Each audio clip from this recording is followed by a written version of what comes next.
Hello students, how are you? I hope you are fine and enjoying the videos. This is the fourth chapter of Accountancy 12th Admission of a Partner.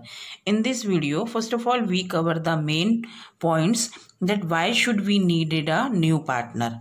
Because in the previous video, we cover all the fundamental of partnership and change in profit sharing ratio. So in this way, we cover now admission of a partner. तो सबसे पहले question arise होता है बच्चों कि why a business needed a new partner, कि business को new partner क्यों है, एग्जिस्टिंग पार्टनर ही उनके पास है। तो सबसे पहले when more capital is needed, जब आप अपने बिजनेस को एक्सपेंड करना चाहते हैं यानी कि उसको बढ़ाना चाहते हैं तो आपको मोर कैपिटल चाहिए। For that purpose we require the new partner. Second, when a competent and experienced person is needed for efficient running. efficient running वही है कि बिजनेस में वेस्टेज को यानी सभी रिसोर्सेज को सही ढंग से यूटिलाइज करने के लिए आपको कंपिटेंट और एक्सपीरियंस पर्सन की रिक्वायरमेंट होती है।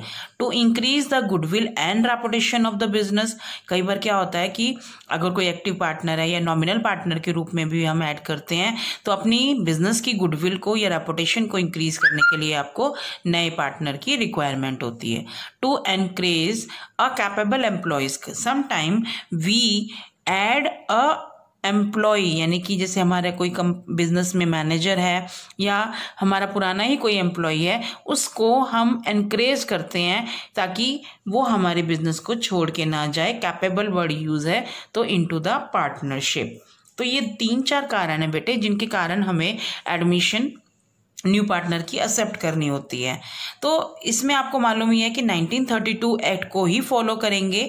इसमें नए पार्टनर के राइट क्या हो जाते हैं कि वो फ्यूचर में यानी कि जब वो आएगा उसके बाद वो फर्म में प्रॉफिट को शेयर कर सकता है। Secondly, right to share in the assets of the firm, यानी कि वो जितने भी असेट्स होंगे आगे से उनमें वो शेयर कर सकता है। अब उसके बाद क्योंकि यहाँ पर बेटे ये नहीं है कि सिर्फ उसको राइट गिवन है, उसकी कुछ रिस्पॉन्सिबिलिटीज़ और लायबिलिटीज़ भी होती हैं। जब वो पार्टनरशिप में ज्वाइन हो जाता है, नया पार्टनर बन जाता है, then he become liable for any liability incurred by the firm after his admission, उसके एडमिशन के बाद। क्यों? क्योंकि बेटे देखो, जब मैंने तुम्हें पिछली वीडियो में भी समझाया था कि टोटल प्रॉफिट आपने 1 कंसीडर करना है। अब पहले मान लो फॉर एग्जांपल हमारे पास 2 पार्टनर थे ए और बी। अब उन्होंने सी को न्यू पार्टनर के रूप में एक्सेप्ट किया है। तो अब जो पहले तो जो सिर्फ ए और बी टोटल प्रॉफिट जो था वो 1 था, उसमें बांट रहे थे, लेकिन जब सी के आने के बाद हुए तो टोटल प्रॉफिट 1 में से ही उसको देंगे। देन ए और बी को अपना कुछ प्रॉफिट का शेयर उसको सेक्रीफाइस करके देना होगा।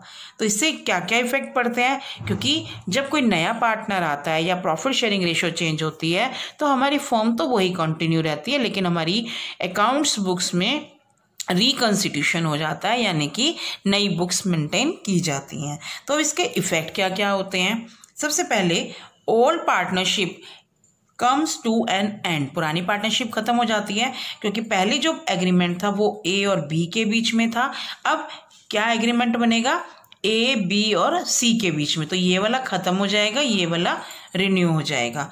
तो old partnership comes to an end new partnership come into existent, however the firm continue, यानी कि फर्म कंटिन्यू रहेगी लेकिन आपकी पुरानी पार्टनरशिप खत्म हो जाएगी। फिर जो नया पार्टनर है वो फ्यूचर में शेयर प्रॉफिट करेगा, ठीक है ना, फ्यूचर के जो शेयर्स होंगे यानी कि जो प्रॉफिट होगा उसको शेयर करेगा। एंड कंबाइन शेयर, यानी कि combine share of old partner get reduce. जैसे मैंने कहा कि मान लो ए और बी हैं, 2:1 में बांट रहे थे, ठीक है, लेकिन सी आ गया तो वो 1/4 के लिए हो गया।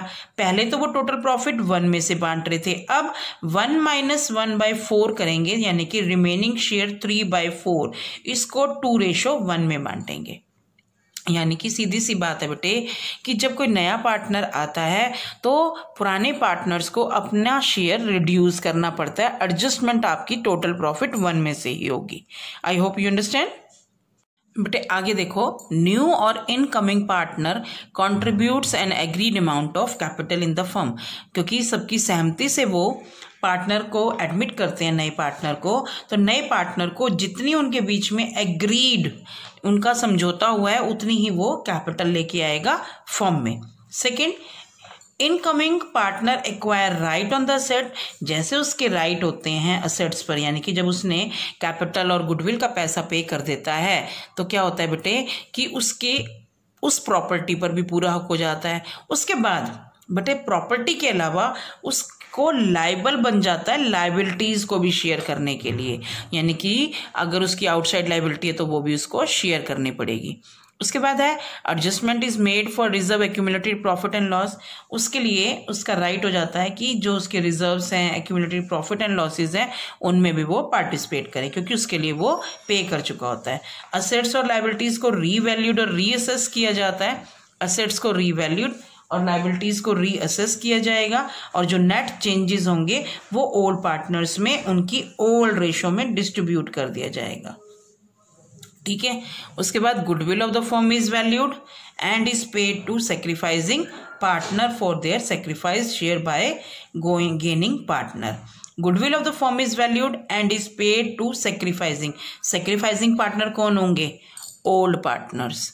ठीक है, और उनके सेक्रीफाइड शेयर के लिए जो उन्होंने जितना भी शेयर अपना सेक्रीफाइस किया है बाय द गेनिंग पार्टनर, उसको वो पे करेगा। गेनिंग पार्टनर कौन हो गया यहाँ पे? न्यू पार्टनर, यानी कि नया पार्टनर अपने शेयर का पे करेगा ओल्ड पार्टनर्स को उनकी सेक्रीफाइड रेशो में।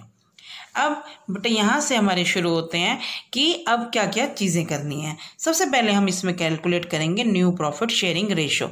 न्यू प्रॉफिट क्यों कैलकुलेट करनी पड़ेगी? क्योंकि जो ओल्ड पार्टनर्स हैं उन्होंने अपना जो जितना भी शेयर सेक्रीफाइस किया है वो उसके नए पार्टनर को गिवन होता है। तो सबसे पहले न्यू प्रॉफिट शेयरिंग रेशो होती क्या है? New profit sharing ratio is the ratio in which all partners, including new or incoming partner, will share future profit and losses of the firm. ठीक है, उसके बाद है न्यू पार्टनर में acquired, मतलब वो अपना जो शेयर है वो 3 तरीके से इसमें ले सकता है। सबसे पहले ओल्ड प्रॉफिट शेयरिंग रेशो में, ठीक है, उसके बाद कोई उन्होंने पार्टिकुलर रेशो डिसाइड की है या सेक्रीफाइसिंग रेशो, और उसके बाद वो कुछ फ्रैक्शन में भी। इन तीनों रेशोज़ का ट्रीटमेंट अलग अलग तरीके से होता है, वो हम एक एग्जाम्पल के साथ करेंगे। तो स्टार्टिंग करेंगे हम in their old profit sharing ratio. Now student, we do the first case of new ratio calculation. तो पहला केस था हमारा in their old profit sharing ratio.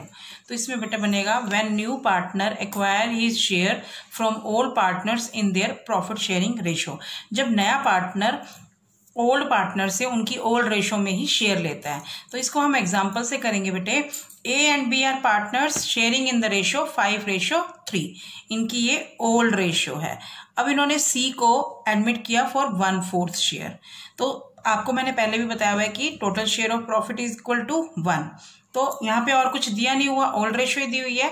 तो आपने क्या करना है, टोटल प्रॉफिट में से पहले 1 में से 1/4 माइनस कर देंगे सी का शेयर। तो remaining share is 3/4, remaining share 4 of A and B लगा लीजिए या 4 ए एंड बी। तो ए का न्यू शेयर कितना बनेगा? 3/4 को उनकी ओल्ड रेशो में, ओल्ड रेशो आपकी 5:3 है, तो 5/8 इज इक्वल टू 15/32। बी का न्यू शेयर है 3/4 इंटू 3/8। 3/4 को ही उन्होंने ओल्ड रेशो में बांटना था, इसीलिए यहाँ पर ये इनका सेम आएगा। तो यहाँ पर आई 9/32। तो अब न्यू रेशो बन जाएगी 15/32, 9/32, 1/4। इनका डिनोमिनेटर भी सेम होना चाहिए। डिनोमिनेटर के लिए हमने इनका एलसीएम ले लेंगे और फिर इसको सॉल्व करेंगे, तो न्यू रेशो आपकी 15, 9 और 8 बन जाएगी। बट इसी ओल्ड प्रॉफिट शेयरिंग रेशो के 3 केस हैं। पहला केस मैंने बता दिया जब आपको ओल्ड रेशो के अलावा कुछ भी नहीं दे रखा, ओल्ड रेशो दी हुई है और न्यू पार्टनर का शेयर दिया हुआ है। सेकेंड केस हम करेंगे when share of a new partner is given, यानी कि नया शेयर है और न्यू प्रॉफिट शेयरिंग रेशो भी गिवन है, वही सेम रहेगा। ए और बी पार्टनर है। यहाँ पर आप लोगों को जो सी का शेयर है 1/4, ए और बी ने फ्यूचर में शेयर करना है 2:1। यहाँ पे ओल्ड रेशो नहीं दी हुई और ना ही हमें इसकी रिक्वायर्ड है। ठीक है, इसमें क्या करेंगे अब हम लोग, आपको सी का शेयर 1/4, फिर वही रिमेनिंग शेयर निकाल लेंगे 1 में से 1/4 माइनस करके 3/4 आ गया।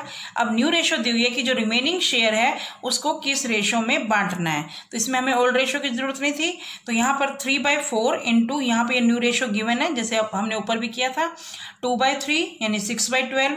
बी का न्यू शेयर हो गया 3/4 इंटू 1/3 3/12।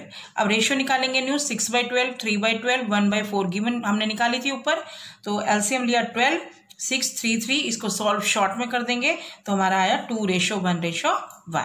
आगे समझ में। फर्स्ट केस का ही थर्ड पार्ट है जब न्यू पार्टनर अपने शेयर को इक्वली लेता है, यानी कि उसका शेयर भी गिवन है और वो इक्वली लेगा।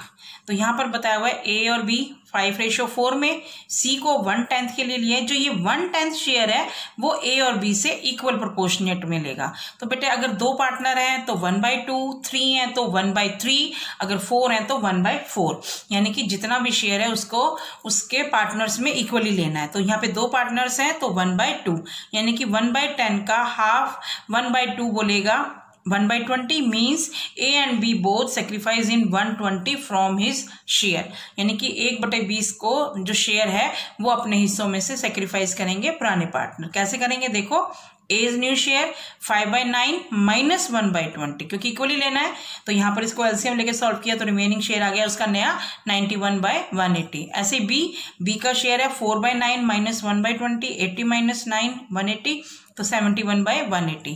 तो अब आपका न्यू रेशो क्या बनेगी 91/180 71/180 1/10। तो एलसीएम लेके इसको सॉल्व किया तो 91 71 और 18 is your answer. I hope you understand the first case. इसमें हमने 3 केस किए। जब आपको पहले केस में हम लोगों ने कोई भी new profit sharing ratio of new partner के अलावा कुछ नहीं गिवन था तो हमने ओल्ड रेशो में बांटा। फिर यहाँ पर आप लोगों को बताया गया कि उन्होंने किस रेशो में बांटना है, और थर्ड केस में कि जब वो इक्वली लेता है। ठीक है, अब आएगा आपका second case, when new partner acquire his share from old partners in a particular ratio. यहाँ पर आपको रेशो गिवन होगी। कैसे देखिए, जैसे कि 2 पार्टनर हैं, Keshav and Namish are partners for sharing 2:1. They admit Madhav into partnership firm for 25% share of profit. But Madhav जो ये 25% है ये ओल्ड पार्टनर से 3:2 में एक्वायर्ड करेगा।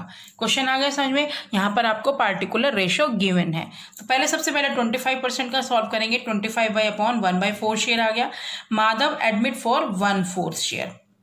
अब केशव गिव 3/5 इंटू 1/4, यानी कि टोटल प्रॉफिट का वो 25% करेगा 1/4। तो केशव कितना देगा, केशव 3/5 उसका शेयर था। 3/5 में जो, क्योंकि यहाँ पे आपको दिया हुआ है केशव एंड नमिश 2:1 में, तो और जो रेशो उसका 3 जो 1/4 लेगा वो 3:2 में लेगा। ये वो तो उनकी ओल्ड रेशो हो गई। 2:1 इज योर ओल्ड रेशो, इसका कोई काम नहीं है। यहाँ पर जो 1/4 लेना है वो 3:2 रेशो में लेगा। तो 3/5 इंटू 1/4, यानी कि केशव देगा 3/20, नमिश देगा 2/5 इंटू 1/4 2/20। क्लियर, ठीक है, समझ में आई। आओ माधव शेयर 3/20 प्लस 2/20, यानी कि उसको 20 एलसीएम लिया 3/5/20 शेयर हो गया। अब न्यू रेशो शेयर कैसे निकालते हैं, ओल्ड शेयर माइनस जितना आपने सेक्रीफाइस किया। तो केशव का शेयर क्या आएगा 2/3, क्योंकि उनकी ओल्ड रेशो 2:1 थी। तो 2/3 माइनस 3/20, क्योंकि वो उतना अभी हमने कैलकुलेट किया 3/20 को सेक्रीफाइस किएगा। ये केशव हो गया, ये नमिश हो गया। तो यहाँ पर इसको एलसीएम लिया 40 माइनस 9 31/60। फिर ऐसे ही नमिश का शेयर निकालेंगे 1/3 माइनस 2/20, तो ये आपका 14/60। तो न्यू शेयर कितना बना, new ratio new profit sharing ratio, ठीक है। तो 31/60 14/60 5/20, तो आपका 31 14 15 ये आपकी शेयर आ गया। Clear. Now the last case, third share, when new partner acquire his share in a particular fraction में बताया गया है। ठीक है, क्वेश्चन समझेंगे इसको एग्जांपल से। ए और बी 3:2 में ए सरेंडर करता है 1/5 शेयर ऑफ हिज शेयर। यहाँ पे बेटे ऑफ का ध्यान रखना, अगर कहीं पर भी ऐसे इस तरह से ऑफ आए तो इसमें मल्टीप्लाई करना होता है। और B surrender 2/5 of his share in favour of C. तो पहले देखते हैं कि ए ने कितना सरेंडर किया सी के फेवर में। तो ए का share 3/5, A surrender in favour of C 3/5 into 1/5, क्योंकि ये आपको 1/5 गिवन है। तो यहाँ पे टोटल हो गया सेक्रीफाइसिंग 3/25। बी ने किया 2/5 का सरेंडर इन फेवर ऑफ सी, 2/5 तो 4/25। तो ए का शेयर कितना हुआ 3/5 जो न्यू शेयर आएगा, क्योंकि उसने ओल्ड शेयर माइनस जितना उसने सरेंडर किया है, तो 3/25 उसने सरेंडर की थी यहाँ पर, तो इसको माइनस करेंगे, आपके पास आ गई 12/25। B is new share, 2/5 minus 4/25, 10 minus 4 25 is equal to 6/25। C का शेयर हो गया 3/25, 4/25, 7/25, तो तीनों का न्यू रेशियो बनेगी 12/25, 6/25, 7/25, तो रेशियो हो गई 12, 6, 7। ठीक है। सेकेंड केस है इसी वाली रेशियो का, when one of the existing partner retain his original, उन तीनों में से या चारों में से जो भी हैं, एक पार्टनर अपना ओरिजिनल शेयर को रिटेन रखता है, वापस वहीं रखता है। इसको भी एग्जांपल से समझेंगे। XYZ are partner sharing profit in the ratio of 2:1। W को एडमिट किया 1/6 शेयर के लिए, जबकि जेड कहता है कि मैं अपना ओरिजिनल शेयर ही लूंगा। ये आपको ध्यान रखना है कि हमेशा टोटल प्रॉफिट 1 ही होगा। तो आपके जो फिक्स रेशियो होती हैं, फिक्स शेयर होते हैं, जैसे डब्ल्यू का और जेड का फिक्स है, तो इसको 1 में से माइनस कर देंगे। Share of Z and W 1/5 plus 1/6 यानी कि 11/30।